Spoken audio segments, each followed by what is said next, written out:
Bonjour tout le monde, je suis ravie de vous retrouver pour une vidéo astuce encore une fois. Vous le savez, sur ma chaîne, on trouve énormément de vidéos astuces et donc celle-ci, elle va aller dans la même lignée.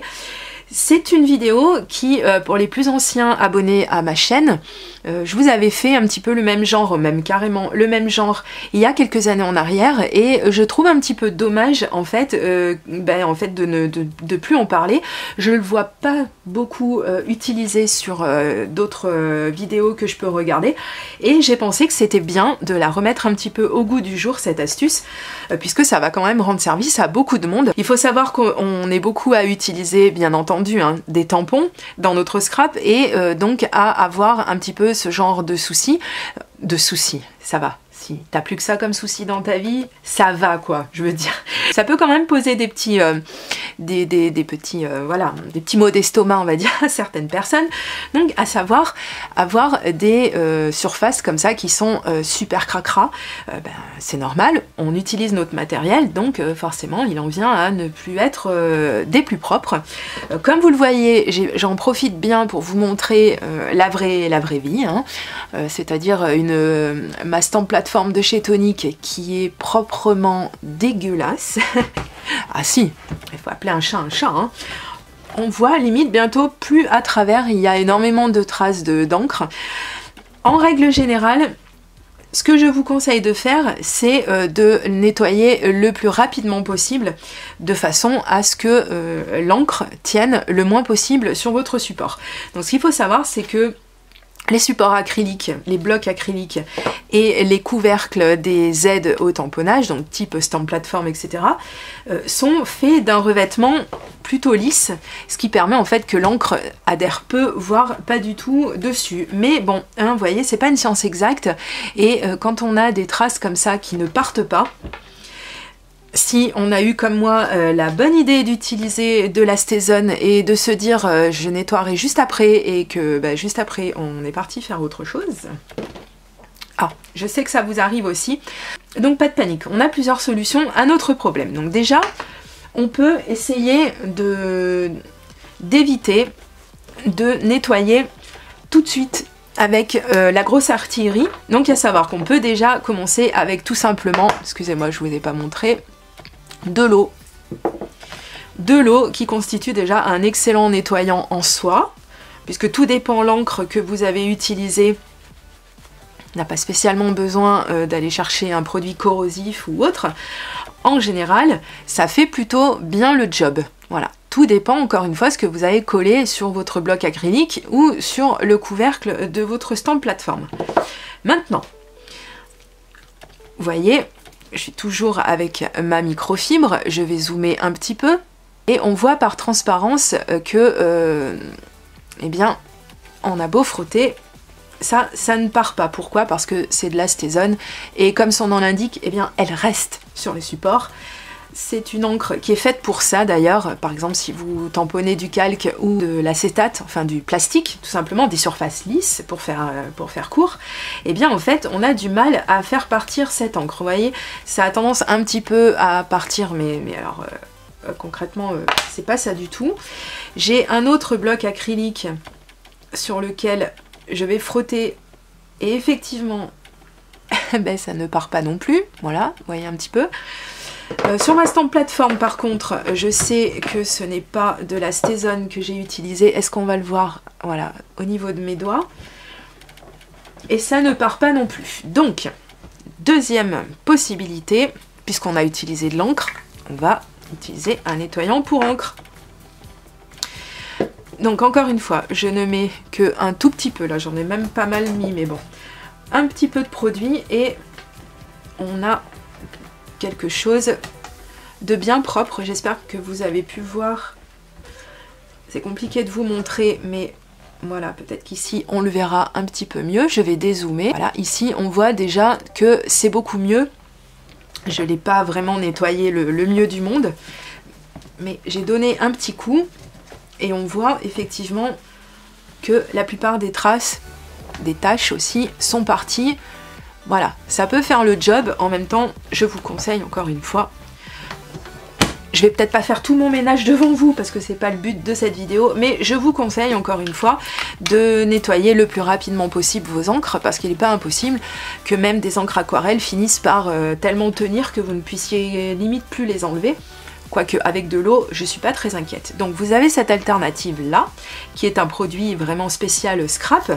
Et vous avez également un autre produit dont je vous avais parlé il y a quelques années, et qui est devenu vachement à la mode en ce moment, on dira pas pourquoi, mais vous avez très bien compris de quoi je veux parler. Bref, il s'agit donc de gel hydroalcoolique. Alors, ce qui est pas mal, c'est que en général, ça ne coûte pas très cher. Et ce qui se passe, c'est que personnellement, moi je déteste utiliser ce genre de choses. Il y a des moments où on n'a pas d'autre choix, hein, quand on est en grande surface, etc. Où là je m'y plie, mais bon, alors déjà que j'ai les mains abîmées, mais c'est pas le sujet de cette vidéo. Il y a beaucoup de substances à l'intérieur que je déteste, je préfère me laver les mains à l'eau, au savon, etc. Mais il y a des moments où on peut pas faire autrement que d'utiliser un gel hydroalcoolique et que c'est même bien pratique quand on n'a pas d'autres alternatives. Ce qui est bien pratique également, c'est que ça fonctionne du tonnerre, comme il y a de l'alcool, et bien ça fonctionne du tonnerre pour nettoyer nos tampons. Alors, le mien date de la guerre, hein. D'ailleurs j'arrive même pas à l'ouvrir, si, ça y est, il est ouvert. Ce que j'aime faire moi en fait, c'est pour ça que je garde ce genre de choses, c'est parce que, alors déjà que j'aime pas ce genre de produits, mais en plus je les change très régulièrement, comme vous pouvez peut-être l'apercevoir. Pas bien, mais bon, vous voyez qu'il est pas plein et que je les change très régulièrement parce que voilà, ça traîne dans le sac à main, voilà, on peut être amené à les garder un petit peu trop longtemps et ça me déplaît, donc au bout d'un moment j'en rachète d'autres, hein. C'est pas très économique, mais enfin voilà, hein, je préfère faire comme ça. Donc la question n'est pas là, la question est que j'espère que vous allez voir. Alors est-ce que si je mets bien sûr quelque chose de blanc par dessous, ça va un petit peu plus vous parler et je vais zoomer pour vous montrer un petit peu tout ça. On est plus près, j'ai mis donc ma goutte de gel hydroalcoolique sur ma petite microfibre, ma fidèle microfibre, et là vous voyez que c'est pas magique mais pas loin. Effectivement, alors ce qu'il y a de bien, c'est que non seulement ça fait partir les encres, je vais y arriver, voilà, regardez, il est magnifique, il est tout propre par rapport à son petit copain qui, voilà, sur lequel il y a de l'astésone. Alors non seulement ça fait partir les encres qui sont restées bien collés, enfin pas collés, mais qui sont voilà, qui ont bien adhéré sur nos tampons, sur nos blocs acryliques. Mais en plus, ce qui est bien, c'est que ça a l'avantage, il faut bien que ça en ait, n'est-ce pas?